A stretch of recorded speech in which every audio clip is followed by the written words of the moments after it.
Clics de Marketing Online, episodio 135.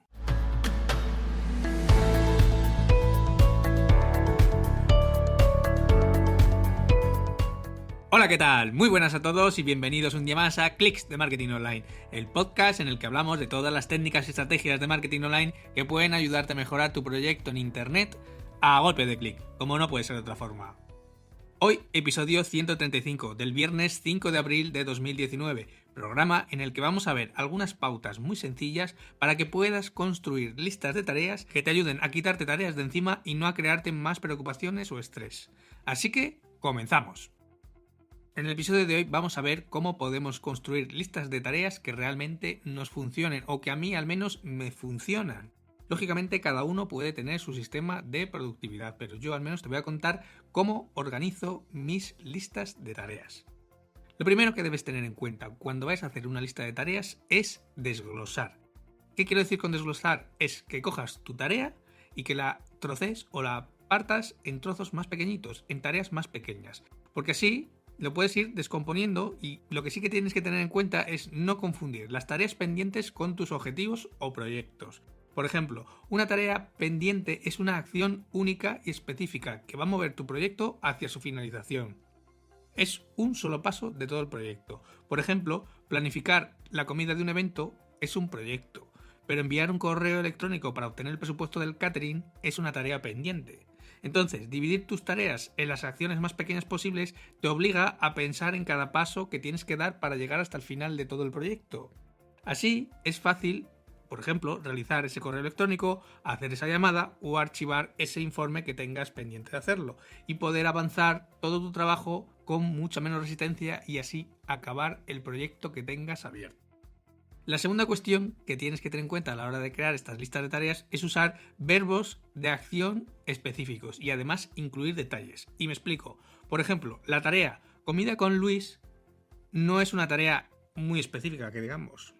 Cuando escribas esta tarea puedes usar un verbo de acción, como puede ser llamar, como puede ser escribir un correo, etc. Pero es que además deberías incluir los detalles que te sirvan a ti mismo, a tu yo del futuro, para reconocer lo que debes hacer cuando leas esa tarea en un futuro. Entonces, esa comida que teníamos con Luis no serviría de nada porque no sabríamos qué tendríamos que hacer. Entonces, un ejemplo sería llamar a Luis al 666 lo que sea para comer el día 17, 18 o 19 de abril.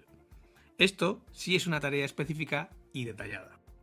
Entonces, haz tus tareas lo más pequeñas y específicas posible y así harás más a menudo ese glorioso gesto que es tachar una tarea de tu lista y marcarla como hecha. Esa es la mayor satisfacción que tiene uno cuando utiliza listas de tareas. Entonces, a continuación, vamos a ver algunos consejillos más para que puedas gestionar tus listas de tareas de una forma más efectiva.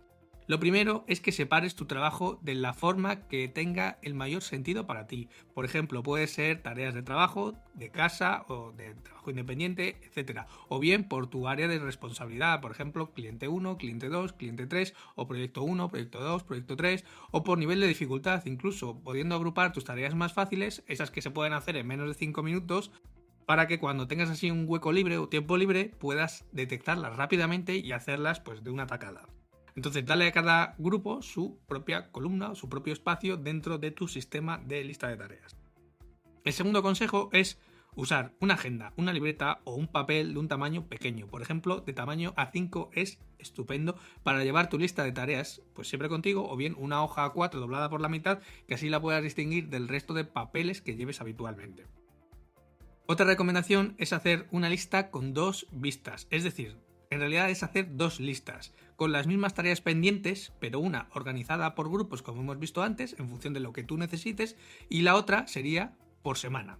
El beneficio de llevar estas dos listas o desdoblar esta lista de tareas en dos es que al final luego tienes la alegría de poder tachar la misma tarea en dos sitios a la vez. Pero también te asegura el tener por un lado cómo tienes dividido tu trabajo por proyectos, por áreas, por dificultad, por lo que sea, y por otra parte tienes un espectro más amplio de cómo es tu semana y puedes tener un poco más ordenado todo tu espectro de tareas. Luego, elige un formato que a ti te funcione. Puede ser un cuaderno que te guste, una Moleskine, una agenda o bien alguna aplicación, sobre todo si usas alguna aplicación que esté sincronizada, tanto en tu smartphone como en tu ordenador, para que así no tengas que andar reescribiendo tareas de un dispositivo a otro. Esto es súper importante. Luego también puedes tomar notas en el margen o anotaciones junto a la tarea para marcar cuándo debe realizarse o cuál es la fecha tope, cuál es el deadline, para que no se te pase ninguna tarea.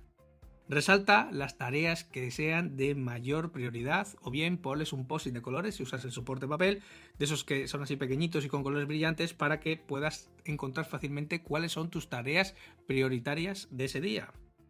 Otro consejo es que te pongas recompensas. Por ejemplo, por cada 3 tareas que tachas de tu lista de trabajo, permítete hacer una tarea personal o familiar, lo que sea. O bien por cada tarea difícil que realices, recompénsate con poder realizar 3 tareas fáciles o más amenas que la que estabas haciendo anteriormente.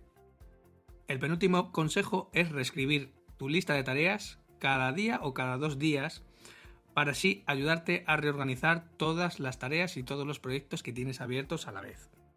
Y por último, el último consejo, la última recomendación es que cuando termines una tarea, márcala con un check o táchala con un boli o haz lo que quieras, lo que te resulte más satisfactorio, pero táchala. Esa sensación de tachar, de quitarte esa carga de encima, no está pagada.